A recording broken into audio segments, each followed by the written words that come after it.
one thing led to another, and boom, I ended up in Ukraine. My teammate from the Virgin Islands, she was there at the time, and she's like, yo, like, you should really consider coming here. It's girls from the WNBA that are here right now, and I think that it'll be a great look for you. So instantly, you know, when you hear the country Ukraine, you're going to think about the war. But this is like before all the war and stuff started.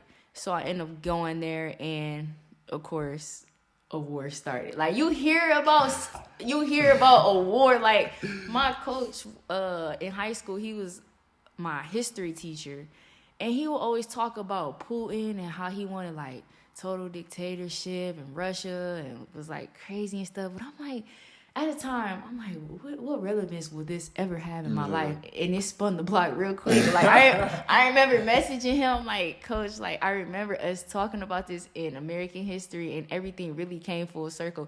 And it's just crazy because looking back, like, even though a war began, like, I'm blessed to have been there. You know what I mean? Because the war got national attention. Like, no matter where you were, you heard about the war in Ukraine.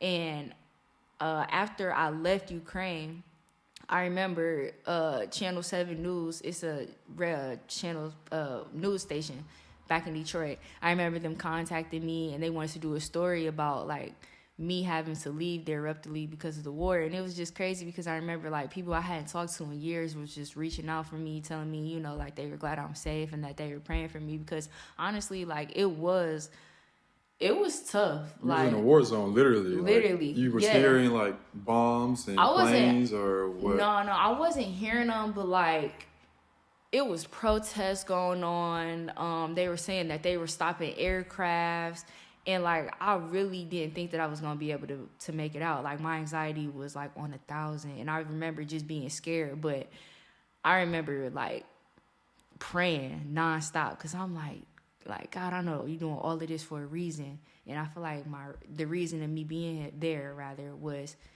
for me to be able to share it with others. Like, it's really like a blessing in disguise.